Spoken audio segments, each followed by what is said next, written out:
Hello, and welcome to Live with Just Us, Just Leadership USA's Facebook Live discussion series. I'm Deanna Hoskins, President and CEO of JLUSA. We amplify the power of directly impacted people by investing, educating, empowering, and elevating their voices so they have the tools and resources to self-organize and advocate for themselves, their families, and their communities. Together, we build an equitable, fair, and just U.S. Over 2 million Americans are currently barred from voting because they are formerly incarcerated, with many more unable to vote because they are currently incarcerated or on probation or parole. With the midterm elections approaching, we are once again seeing the spread of disinformation, intimidation, and racist voter suppression tactics. Together, we can mobilize directly impacted voters to make our voices heard on November 8th. At jlusa.org/election day 2022, find our guide to voting in the upcoming election and share with friends, family, and community members that they can know their rights and prepare for November 8th. Today, I am excited to be joined by Latasha Brown, co-founder of Black Voters Matter Fund, Neil Valls, Deputy Director of the Florida Rights Restoration Coalition, and of course, State Rep Keturah Haran, Kentucky State Representative and graduate of 2019 Leading with Conviction program. I want to take up time to give each one of you at least a couple of minutes, 5 minutes, to introduce yourself, your organization, and your work. And I'll start with you, Latasha. Well, the first thing I did right was the day I started to fight. Keep your eyes on the prize and hold on, hold on. You know, it's starting in that song, I wanted people to know that more than anything on my resume that I'm proud of is I'm a freedom fighter. Come on. And so I am my organization, co-founder of an organization called Black Voters Matter and Black Voters Matter Capacity Building Institute. We're a capacity building organization, a power building organization that works throughout the South. We're currently working in 13 states, down South states and up South states. And part of what, if you think about our work, it's kind of three buckets. Part of our work is designed so that we can actually help grassroots groups build their capacity by putting more money on the ground. So in the last 5 years, we've invested more than $27 million to over 1,000 Black-led grassroots groups throughout the country. Secondly, our mission is actually to help build a movement that to be able to provide tools, provide space, to literally be able to coordinate so that we are actually building out the ecosystem of social justice groups that are doing this work and helping them to build their capacity. And the third thing is that we are actually focused on message. We believe that this is a narrative war, that how we talk about ourselves, the language that we use to talk about each other, and centering our power opposed to the power of candidates or political parties. We think that that's important. So that's part of our work. So all in all, that is who we are as Black Voters Matter. Our goal is to build power, as much power as possible, and spread as much love as possible. Thank you. Thank you. Neil, I'll go to you. Oh man, I gotta follow Latasha. You gotta sing. You gotta sing. You gotta give me a note. Yeah, sing, Neil. That's good. So I'm Neil, Deputy Director of the Florida Rights Restoration Coalition, FRRC. We're best known for passing Amendment 4 in 2018 here in the state of Florida that restored voting rights for 1.4 million people with past convictions. We're an organization made up and led by folks like myself, people with past convictions, folks who've been formerly incarcerated. And we're about the empowerment of people who've been through the system. Our goal ultimately is to create a better community, better society for everybody by changing policies and changing culture and changing the narrative and how we see each other, specifically those of us who have been arrested, those of us who are family members of folks who have been in the system, because we believe that past pain, that those experiences give us wisdom in terms of how we can solve problems. And we know that when you help people break down barriers to economic mobility or empower somebody to have access to higher education or to vote, that it's not just us that benefits, it's our families that benefit, it's our communities that benefit. And ultimately, this is just righteous work that's built on empowering people at the core and then seeing things change that help everybody in our community. And so I just want to say thanks, Deanna. Thanks, Just Leadership, or just what's the name of the show we got here? Just Us, right? So Just Live.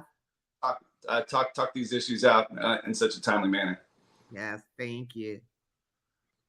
State Representative Keturah Haran, and I need to say that because we talk about the empowering of directly impacted people, people from our community. And I even remember just sitting with Couture in 2018 when I first took over Just Leadership in Louisville, Kentucky. And all she wanted to do was help youth avoid incarceration. But her natural instinct of advocacy and fighting for liberation showed up, and the community was like, look, we need you to step your game up, and kind of threw you. So, Couture, can you kind of talk about that and give some of that story? I think our listeners need to hear that. Yes, thank you for having me here. I am a State Representative Couture Heron, and I represent the 42nd District here in Louisville, Kentucky. And prior to being elected, I was just elected in February of this year. And prior to being elected, I would call myself an advocate, an organizer, and a policy strategist. A lot of that work was with the ACLU of Kentucky, and then with some of the grassroots organizations in Louisville. And through the work that I was doing at that time was really just going into communities, talking to people about the importance of getting folks registered to vote. We were doing education, mobilization, and really we were focusing on Black Kentuckians. And so some of the things that I had done was doing some work with doing voter registration where we targeted the churches. And then we traveled across Kentucky and not just focusing on folks in Louisville, but getting out into our rural communities. I've been talking to other Black Kentuckians about the importance of getting out to vote. And so that's kind of the work that I was doing prior to being elected. And so I am very excited now to be in an elected position to be able to take some of that advocacy and then turn it into policy. And so that's what folks can look forward to me doing in the future. All right, thank you. And I just need to say, because I think Latasha hit on it, Neil hit on it, about empowering our voices, leaning into our greatness, leaning into our empowerment, right? And focusing the power on the people and not the candidates.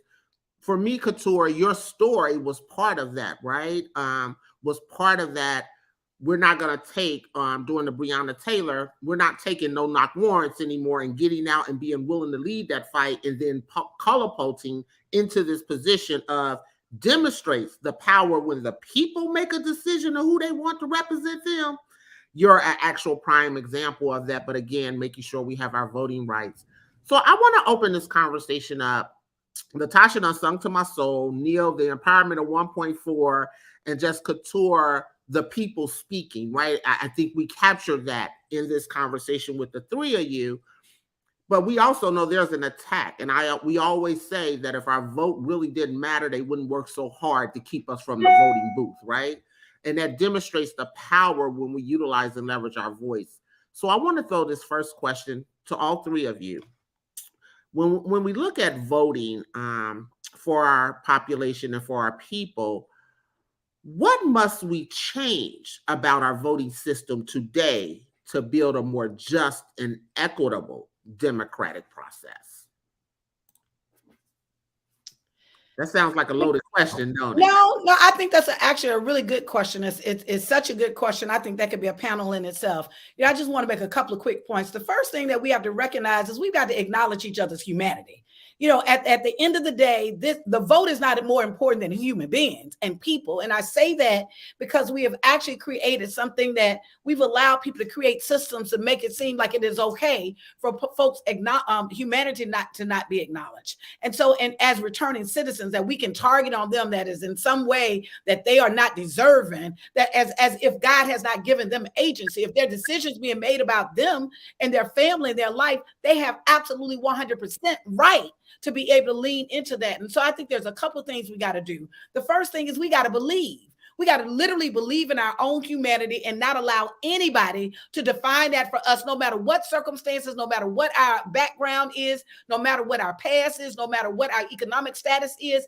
I am a human being and I have value because God made me, right? And I am valuable. I don't do anything else. My personage has value. And so we've got to have a belief. The second thing we got to do is we've got to organize. The part of the reason why we are in this position that we're in right now is not just because we're saying there's been some bad players. So certainly that those bad players have taken power, but part of the reason why they've taken power is because we've not tapped into our power and we've not used our people power. There is far, far more of us than those that literally seek to actually oppress us. And so when we come out and when we vote and when we organize in our communities, that gives an opportunity for us to link together and have our collective power so we can make change in this country. The third thing is we also have to recognize that in this moment, what it is going to require all hands on deck.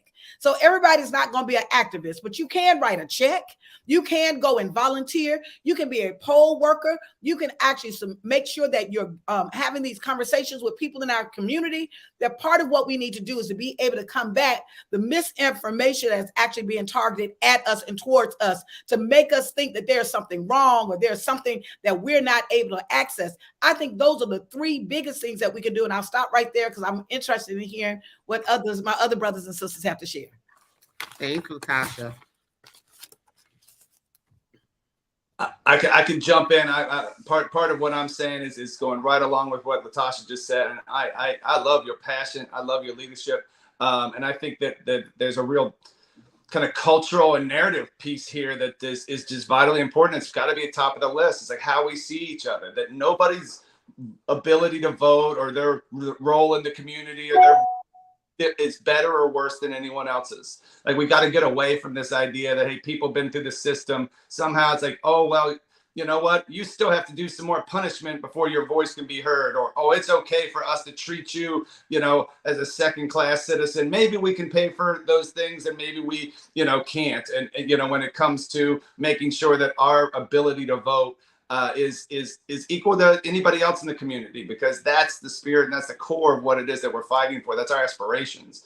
It kind of leads me to a situation here in Florida where I would also say that, man, we got to get better at information management and our data systems. These are state-run systems, and it creates, it takes that culture that is already suggesting that some people's votes are more important than others, and it creates systems that amplify those problems. Mm-hmm. We have a system in Florida where you can't even verify on the front end whether somebody's actually eligible to vote or not in many cases if you've been through the system, because the information can't talk to each other. So now we got folks getting arrested, Florida citizens getting arrested for voting. I mean, come on, y'all. Like, there's just a lot of work that needs to be done. But I think a lot of it is, to Tasha's point, it's a cultural thing.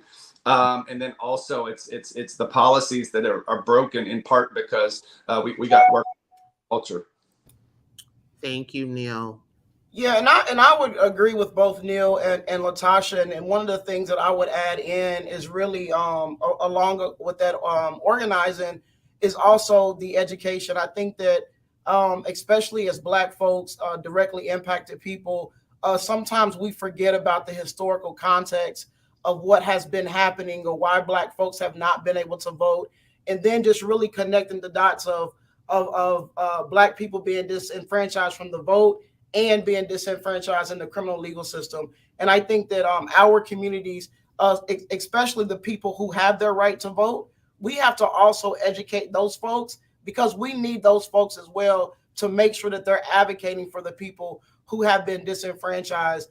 In the last few weeks, I've had a chance to really go back and start to listen and learn about the work of Fannie Lou Hamer. We're about to come up on the 60th anniversary of the Freedom Summers. And that's one of my big things right now, is that if people go back and listen to the story of Fannie Lou Hamer and connect the dots, like, nothing has changed. And so I think that one of the things that we have to do is make it very clear to the people in the community of why it's so hard for us to vote, why they are keeping us from the polls. And I think that what Latasha was talking about, organizing in that people power, I think and I hope that would energize people to know the importance of why it's important that directly impacted people are able to get their vote back. It never really taken away in the beginning. That's right. No matter what the hell we did, we should still be able to have a vote and a voice if we're in communities and we're paying taxes. Yeah, that goes back to Latasha's point of, like, seeing each other's humanity first, right? The idea that it gets taken away in the first place is really problematic. And then I just want to go back to just briefly around something that Neil raised, and this is about what's happening in Florida right now. It's just a matter of people being arrested. They're being traumatized. Right. The bottom line is people are using abuse of power to really be able to traumatize folks, right, for no reason that has a substantial impact not on them but their families, right? Why would you want to really be able to use this culture of fear to traumatize people? One of the examples there was one of the men who actually had registered to vote. He went to his county said that he was able to vote, right? And in that process, he was waking from his family at one morning at 5 a.m. in the morning by a SWAT team with a helicopter over the top of his home, and then with SWAT folks in the back in his backyard. We know that that's designed. That's not around voting. That is around abusing your power to create a culture of fear and intimidation of people that you think that are vulnerable and marginalized. Yeah. And that cannot be tolerated, not just because of him or other people. We cannot tolerate that for any human being to be treated in such a way. You know, I'm with Latasha. This could be a panel, right? We can hold a whole panel discussion because it's getting to the core of what we've all been screaming. This has nothing to do with elections. This is continuation of oppression and instilling of fear. And when we make these moves, it's almost as back in slavery days of you're getting out of hand, right? So let us institute these fear tactics, these marginalization, these individuals that will keep you from the opportunity of expressing your vote, that will actually give you the pathway to your freedom. Because what we know is that, as Latasha said at the beginning, man, there's 70 million directly impacted people. I look at the presidential election, I think it was split 71 million, 72 million. I'm like, just imagine if collective power, you guys said some themes here, collective power, collaboration, humanization, but controlling the narrative. And that's where we got to step into. Far too long, we've allowed other people to control the narrative that continues to dehumanize us. We have to collectively come together, control our narrative to actually allow and demand people see our humanity in this country. So, Latasha, I want to take this next question to you. Those stripped of their voting rights are disproportionately communities of color, with Black Americans of voting age nearly 4 times as likely to lose their voting rights than the rest of the adult population. Latasha, how can we work to shift power? You talked about that in the beginning, shifting power from the elected to the Black voters. You know, this is going to be interesting how I share this. It's not a matter of shifting power. We're going to have to use our power and take power. We have to be unapologetic about what it is going to take and what we have to do. And that's going to have to be on all levels, on the local level, on the state level, and on the federal level. When your community is being attacked, when we're seeing the over incarceration in our communities, when we're seeing the exploitation of our pain, the exploitation of our discontent, that it is not enough to say that we're going to transform an elected official. What we have to do is we have to move people out the way that do not stand in at least an alignment of acknowledging our humanity. If we don't have a baseline acknowledgement of humanity and human value, then what is the conversation to have? What we have to do is we have to start shifting the way that we see things. That instead of seeing ourselves just as citizens of this nation, we have to start seeing ourselves as visionaries and founders of a new nation. That means we got to think differently. That means we have to show up differently. That means that we have to be engaged in ways that on the local level, that oftentimes when we're, one of the things that we've been working with on Black Voters Matter has been around warrant clinics. That through these warrant clinics, what we have found is hundreds and thousands of people that from a simple traffic warrant, that has become a pipeline for mass incarceration. And so there, within our organizations, within the work that we're doing, with the work that FRRC does, right, that what we have to do is see that these organizations are on the front lines, not just about an election, but to really be able to reduce some of the harm happening in our communities. And we need help. We need volunteers. We need resources. We need support. What I am saying is in this moment, there are a number of things that we have to do. If we want power, we have to show up, right, and work to make sure that we're exercising that power. That means that we have to vote, but that also means that we've got to serve, that we have to work with organizations or support organizations or volunteer with organizations that we know that are on the front lines doing this work. That means that when there's an off season or when the election is not happening, Who's over at the Capitol? We should be walking through the halls all day. Every day that a legislative session, we should make sure that we have our people that are in those halls, walking those halls, holding people accountable. We should be writing op-eds. We should be making sure that we're gathering and having conversations about ranked choice voting and other forms of things that we might need to really be able to shift up the dynamics. My point, some of us need to be running for office like my sister Couture. Yes. Imagine how many people she's inspired. You inspired me, sister. I am so incredibly proud of you. Like I am, you give me hope, right? And so I raise that because what we have to do is we've got to like not just wait for somebody to give us leadership. We have never had that. We've never had that luxury in this country, right? Slavery didn't end because we sat around and wait till the goodness of white folks said, well, we're going to let slavery end. It ended when there were good white people and black folk and other folks that got together, formed a coalition and demanded the abolition of slavery, right? And so that's what's going to happen now. We're going to have to literally recognize that mighty rivers are filled drop by drop. And every time that we're adding our service, we're adding our resources, that we're pushing forward. But it's going to require us stepping up in ways that we have not stepped up before. That in many ways, we've allowed politicians to do their thing. We vote, we show up, we vote, we let them do their things. That's over with. If we want to actually be transformative, then that means the transformation starts with us. We're going to have to show up in a way that we are the embodiment of our community's power, that we are leveraging power, that we are talking about power, and that we're showing a new paradigm of how we can actually have a paradigm where we are sharing power as a community with other communities, and that we can create the kind of America that we desire and we deserve. Yes, thank you for that. And there's always this saying that around just leadership that we talk about, no movement has ever been successful to those most oppressed rise up into leadership and demand change. And I think we saw that in Florida with the restoration. We saw that in Kentucky with the movement of Breonna's Law within 17 days of launching that campaign. So thank you for that, Latasha. Really talking about and communicating. We do have power and we have never utilized that power and not asking for permission. We'll apologize later, but unapologetically standing up. Neil, I want to take this next question to you. With the recent rise in voter suppression efforts and arrests, what can we do to stand up against those tactics of supporting you guys in Florida? Because again, Natasha talked about it's continuing to entrench trauma. It's above and beyond just voting.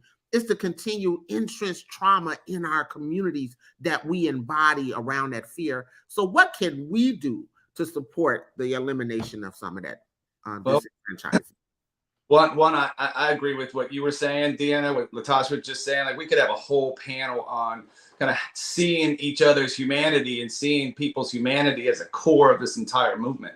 It reminded me of when I met Desmond. Des is our leader. He's our executive director, but also the leader of the movement that passed Amendment 4. And I'd known him for like 2 years. And we were out having a conversation at an event. I was running a recovery program at the time. And I started talking to him about like my background in politics and kind of a candidate focused mindset, right? And I'm like, man, I just don't get this, Des. I'm like, who's our enemy? Like, I was always trained, right? Like, because I was trained in the political consulting that you got to have an enemy, right? And he just looked at me. He's like, man, sometimes you have some good ideas. Sometimes you have some bad ideas. He's like, you got to go home. He's like, at the end of the day, this thing's deeper than that. He looked at me. He's like, man, Amendment 4 passes if people see us as human beings. If they see us as something other than that, this thing's not going to get passed. And it took me a while, but that moment like reformed me, right? I'm a work in progress every day, and so I feel like I just want to echo what Tasha, like, it's really powerful, the ability to see people's humanity, because I know that's what we do as an organization is we focus on the real lives of people. Like, it's not just bumper sticker bullshit. That is what we do, right? How do we work to implement Amendment 4? We focus on the real lives of people. How do we deal with the fines and fees issues, in which 2 years ago, we raised over $30 million that pay people's fines and fees. The only reason that solution came about was because we were invested in the real lives of people who, our loved ones and our family, our extended FRC family. And now the same thing happened here, right? People get arrested. And a lot of folks look at that from a lot of different lenses, and they're all right to do that. Lawyers and politicians and all that stuff can have their approach. We're focused on Mr. Wood, who just got his dismissal last Friday. We're focused on the real people who are in that. And so we know what the deal is. We're like, one, we got to set up a bail fund like now, we got to get these people out so that we're not pleading all this stuff. Two, we got to set up a legal defense fund so that folks can get access to counsel so they can make wise decisions in some, a traumatic moment in their life, that at least they can know that they've got a lawyer who can help them walk through this, right? And in the process, we blew up the governors and their team's entire strategy. Right? They didn't think anyone was going to stand up for people who had murder offenses and sex offense charges. And it's particularly galling to me because I sat in a room with the Secretary of State. And if y'all know me, I'm pretty straightforward. I am who I am publicly and privately. I said, hey, man, we should be the easiest part of your equation. If it comes to returning citizens and people impacted by the system, we're going to fight for them. And we're going to do it directly, and we're going to do it straight up. So when you ask for like, hey, what can you do to help? Like, I think it's help invest in FRC as we continue to expand into other communities and allow us and other organizations who are focused on the real lives of people directly impacted to continue to learn, continue to grow, continue to be a laboratory where people, I love seeing our team kind of grow. We just had somebody join the Justice Department. We had another person leave to take a great professional opportunity. That says that there's something going on in our organization in which we're training folks and allowing them to prosper, and then they go, multiply those things. So I appreciate what you're saying, Deanna. The end of the day, right here, right now, I will tell you that we see both, some very depressing things happening. I know folks are dejected and they might not go out and vote because they're not real sure whether they can vote or not. The other side is that the Spirit Amendment 4 lives, right? Before I could vote, before Des could vote, before a bunch of us could vote, we used to run campaigns called Your Vote is My Voice. Well, you know what? We're running campaigns called Your Vote is My Voice right now, because that's the natural thing that's happening on the ground and in communities and in houses all across Florida, as people are saying, hey, look, man, I might have to sit this one out. And while that's sad and that sucks, I'm going to go get 10 people and say, I need you to be my voice because this is unacceptable. We cannot not do anything. So I need y'all to get out and vote. Y'all need to know I'm sitting over here getting chills, right? Because just the empowerment of seeing us as human, Daryl Atkinson, who runs Forward Justice in North Carolina, always says, when people see us as humans, the policies they draft will be humanistic, right? So as long as those oppressive policies, those oppressive tactics continue to come out, it's showing that those individuals do not see us as human. And that's where we have to leverage our power around, as you said, Neil, the people who can vote in your district, leveraging their vote to actually speak for you, to say, we're not going to tolerate this anymore.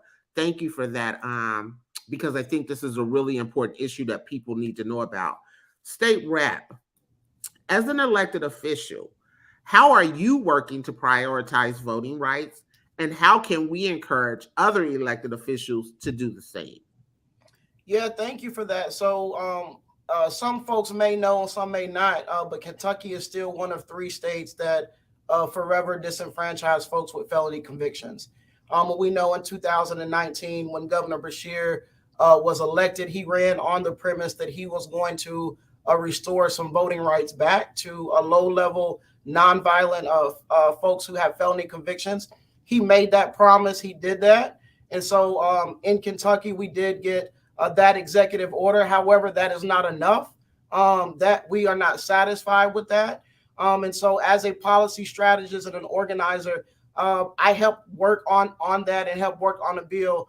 As a legislator, I will be filing a bill that will restore voting rights back to every individual, that once you are out of incarceration, that you should be able to vote. The bill that we did come up with, it has like 2 or 3 exceptions, and that is folks with a voter fraud, and it's like maybe 5 people in the state that has that conviction.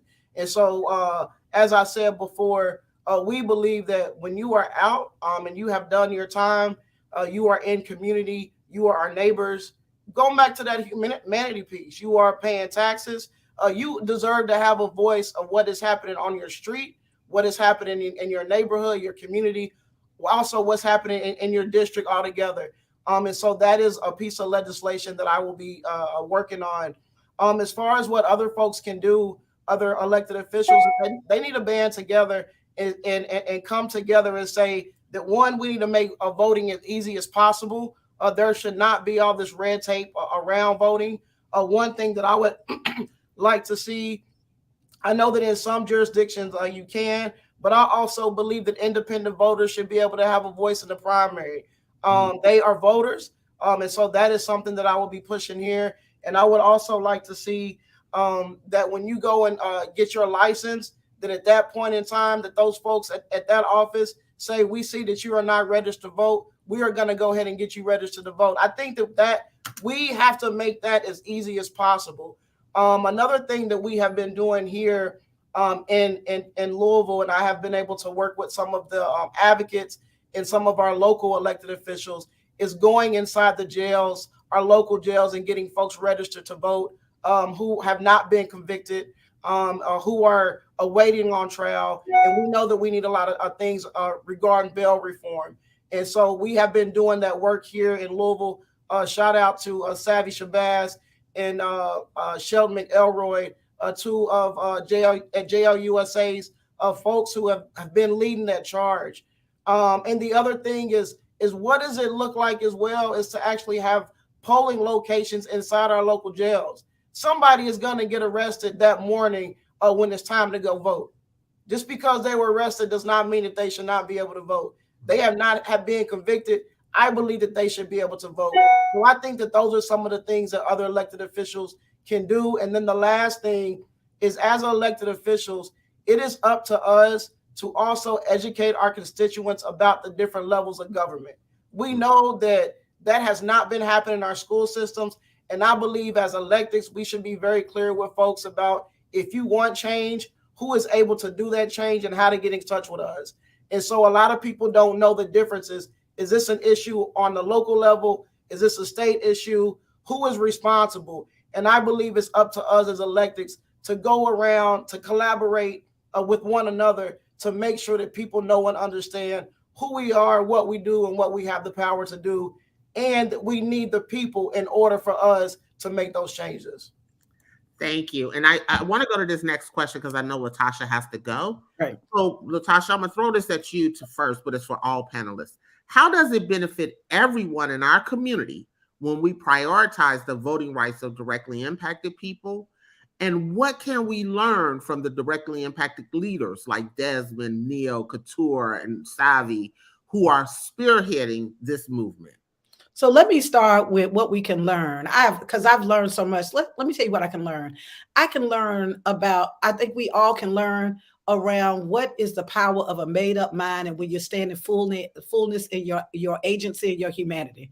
Those brothers have worked together. Brothers and sisters across the state of Georgia have built a multiracial, multi-generational movement and coalition that's freeing our people, right? Freeing our people of feeling some sense of shame, freeing our people of feeling that they are not a part of a society, when in fact their own humanity makes them a part of our society. Freeing our people from the idea that you're only as good as your last biggest mistake, freeing our people from thinking in terms of limitation. So if there's anything that I learned, and I think we all can learn, is the power of the human spirit to stand in your agency against any barrier that seeks to try to marginalize you. Why it is important? Because it's us, y'all. We are us. That ultimately we cannot allow any aspect of our community to actually go unnoticed, overlooked, that we are us. It is all of us. It ain't like we say we fight for their rights and not our rights. Those are our rights because they us. It's us.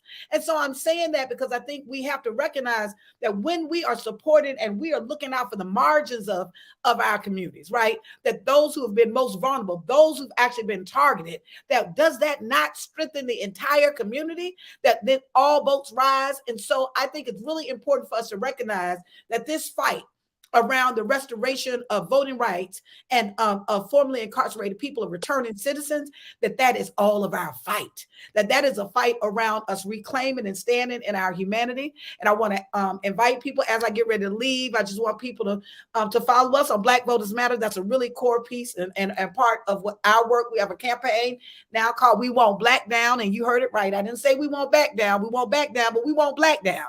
That we are standing in the fullness of who God made us to be. Kentucky. And we believe that even in that space of Black liberation, there's liberation for all of us, that we're going to stand with every single community, that we believe that every single human being was created by God and has agency and has value. And we believe that society is much better when all of us have the opportunity to bring our gifts and our talents to bear. So thank you all literally for having me. I hate that I have to leave, but y'all know we got this hot election in Georgia. Neil, I know y'all over there in Kentucky, in Florida and Couture in Kentucky. I know y'all got it going on, but y'all know it's hot down here in Georgia. So I have to leave now, but thank you so much.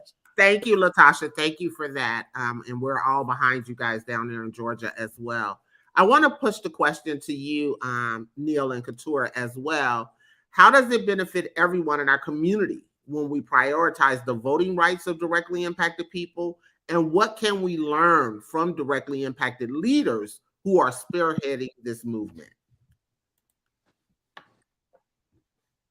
Do you want to start or do you want me to go, Couture? You go first.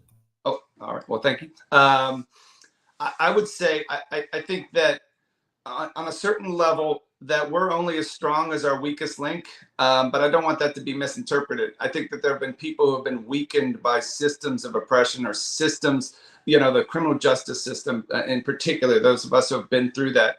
And I think that we know it intuitively as people who have walked through the system that, there's something to be said about belonging and being a part of the process and having your voice matter and having it heard, that it brings you into the community.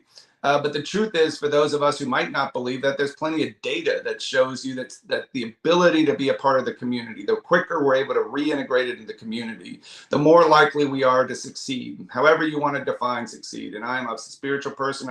I believe in walking with people for the long haul. So I'm not a big fan of like the check the box, like you did this or this and somehow you succeeded. But however you want to succeed, define succeeding, we know that the quicker people are able to reintegrate, the quicker we're able to see ourselves as a part of the community, the less likely we are to reoffend, for example, the more likely we are to find employment, the more likely we are to create a social network and be able to connect. So these things are not just, a small matter, they're a huge issue. And so I think that gets lost sometimes in the conversation. I appreciate you asking it in a way that allows us to get a little bit deeper, because the truth is that everybody benefits on these issues. And Deanna, I know you feel this way too, but the longer I'm in this work, the more I get frustrated by kind of limited thinking, that it's almost like, hey, when one person wins, the other person has to lose. If red wins, then blue loses, or blue, right? And our lives are actually transcend that, right? Our relationships show that we can transcend that. And so from my vantage point, it's like, if we can break down economic mobility and allow people to have access to employment and housing and higher ed and money and opportunity, that everybody can actually benefit in that process. And access to democracy is exactly the same way. It gets a little more confusing because people start to think about how people can vote rather than whether they can vote. But the truth is, when people are able to reintegrate into the community, the whole community benefits, not just those of us who got our voting rights restored. Thank you for that, Neil. I just want to follow up on something I meant to follow up that you talked about in Florida. And I think a lot of times you said people focus on the how, but also not understanding the systemic lack of accountability. And you talked about it, of the fact that people can't even verify that they are eligible to vote. So you have this restoration of 1.4 million having a right to vote. You raise money to pay fines and fees, and people still can't verify, and then therefore are now being arrested. So even at 1.4, my fines and fees are there. I registered, but I'm not sure it cleared, so I'm not going to exercise my right to vote out of fear, right? And that's strictly a systemic oppression that has continued to entrench in Florida, instead of the system saying we need to upgrade and update so that across this state, everybody can verify their right to vote, and actually where to even go vote at your voting poll. But I wanted our audience to hear that, of how the system strategically continues to oppress, marginalize, and instill fear, even when legislators and the voters have demanded that the 1.4 have a right to vote. Well, can I just add one thing to that, Deanna? Think about it, right? Like, right, I got a conviction. If I go to register for food stamps, If I register for some government services, they're going to tell me quickly on the front end whether I'm eligible or not. Exactly. You think 4 years after the fact, we'd be able to have at least that standard for something as sacred as voting. So our hope is, one, we're focused on the people, but we also know, hey, this has to create, awareness and hopefully leverage so we can fix that system so we don't have to deal with this stuff, going forward. I love you said that if I go apply for benefits, state issue benefits, you're immediately going to tell me I'm ineligible, right? But something as sacred as a voting, a civic opportunity, a civic right, you won't let me know if I have that right because you want to instill that fear. That shows you the power of voting. State Rep Couture, do you need me to recite the question? No, I don't. What I want to add though is I think Neil did a great job of talking about what that looks like and means for the people part. I think what I want to dig deep into is what we can learn. If you look at the movement of the changes with the criminal legal system, it has been directly impacted people who have led those movements. Whether it's folks trying to, getting a bail reform or probation and parole, stopping women from being shackled when they're delivering birth, all of those movements have been led by directly impacted people. And I think that what people should learn and understand is that one of the reasons why it's so important for directly impacted folks to have their vote and that we should be listening to them is that they are the most impacted. So they know and understand not just how not voting impacts them, but they know and understand how housing policy is impacting them. They know and understand how food access policy is impacting them. They have to me, in my opinion, they have a broader understanding of what these policies, how they're impacting everyday people on a daily basis. Those are the people that I believe that need to be at the table because they can tell you a lot of times. We can say, oh, this is a policy that we need to do.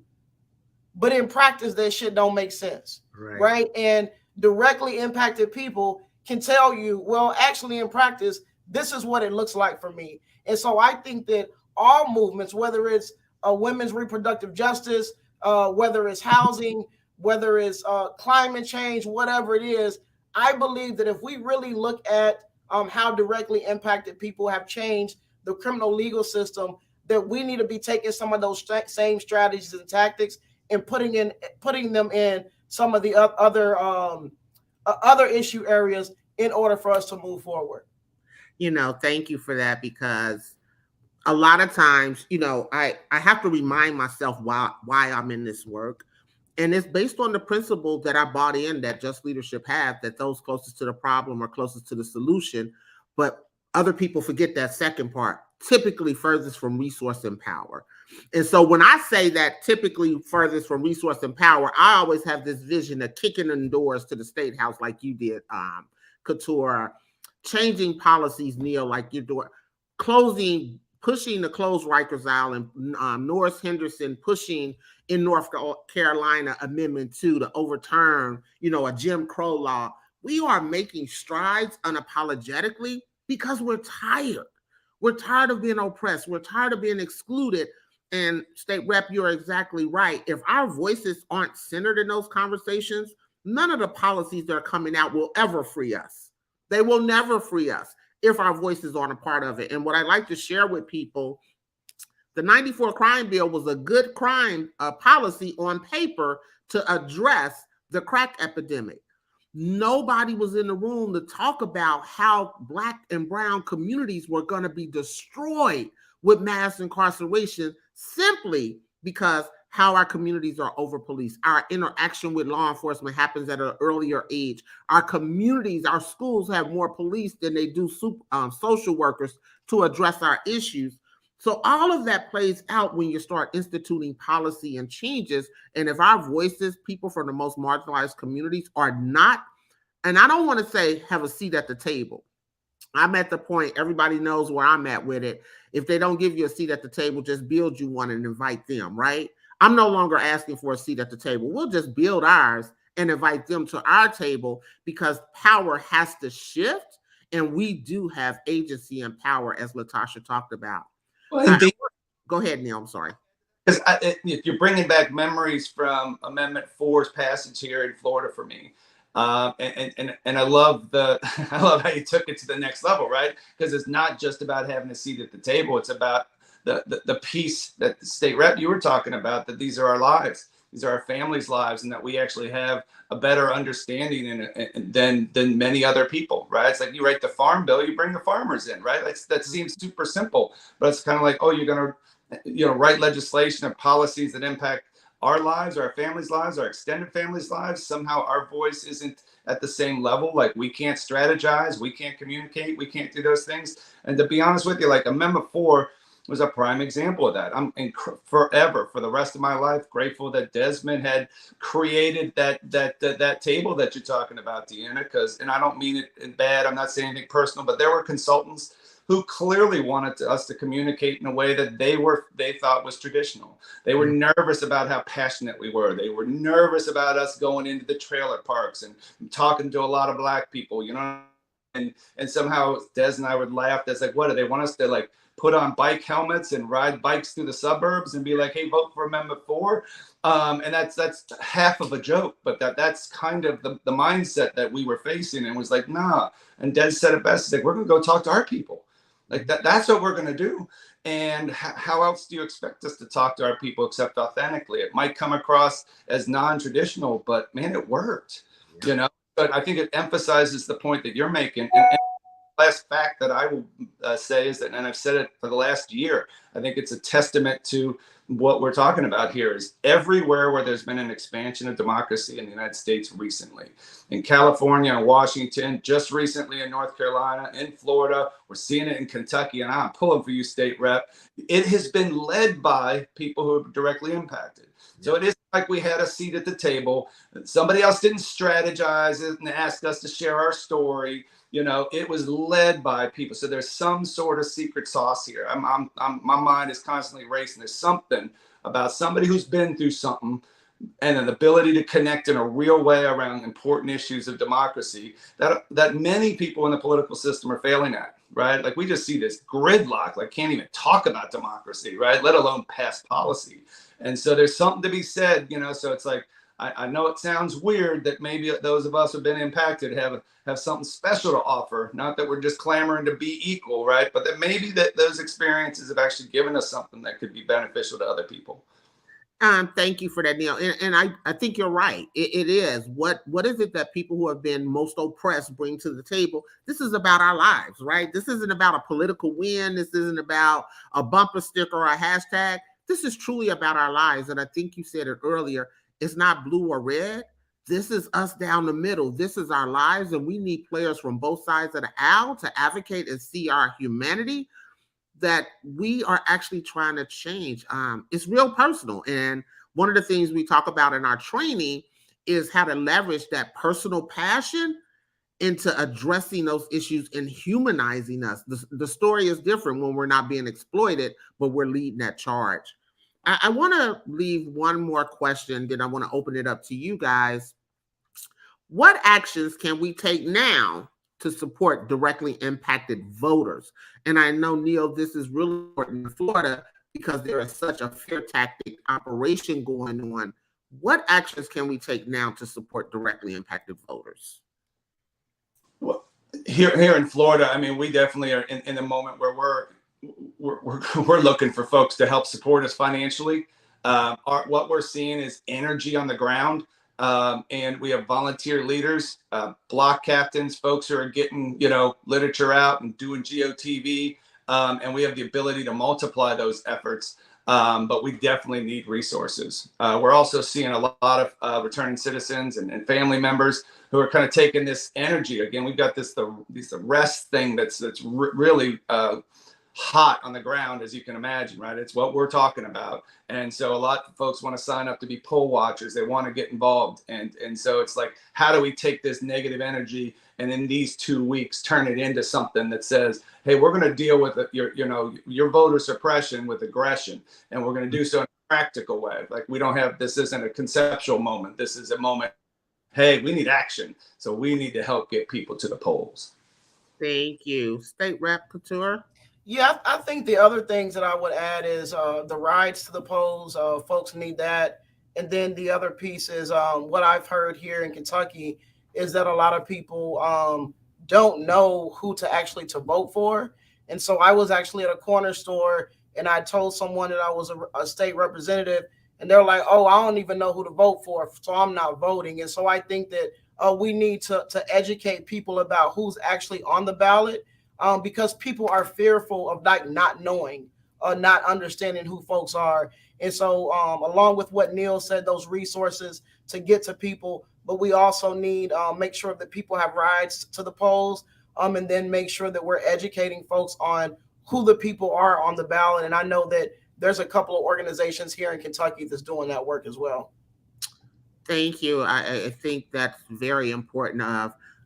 Most people don't realize the financial resources that are needed to keep the operations and to keep people moving, but also the operations, the finances needed to educate our communities, right? You talked about being at a corner store. How do we get literature out? And it's not other people's literature, it's literature we've created to empower our people to educate them. I want to give you guys opportunity if you have any final thoughts you want to make sure our listeners are hearing at this time. So either one of you want to start with that. Yeah, the one thing that really stuck, I just want to say thank you again, Deanna. I'm grateful for your leadership and friendship, and a fellow Cincinnatian. But I would say that one thing that I'm really learning as a leader in this movement is that we need folks to have a long-term mindset, and I've realized, and I know that there's a lot of people who are watching, man, a couple years ago, we had wind in our backs, right? And we were rolling. That ain't what it is right now. And I feel it. We've been having a retreat geared towards personal healing and dealing with kind of the traumatizing moments that happen when you do this work. I love what Latasha said. I hate that it's true, is that you look at folks getting arrested in Florida right now. That's a trauma event, right? In addition to some sort of social science and political science conversation, right? Those are about people. And so for me, it's like having that long-term view so that we can treat each other right within the movement, give each other some space when needed, and then also know when those moments are that we really got to hit the gas, because we really are stronger and better together. And I think we have these shared values, especially around in this democracy space. That's one thing that I'm starting to take away from, and I'm grateful for the opportunity to talk about it a little bit, is that when we all see this as the long march that it is, we can reorient ourselves a little bit in terms of how we handle our own individual health. Yes, thank you. Thank you. Neil, I love that. I think that healing is one of the most important things that we can do in general. I encourage people all the time, find out what that means for you as an individual, find out what that means for you as your close friend circle, the people you're organizing with.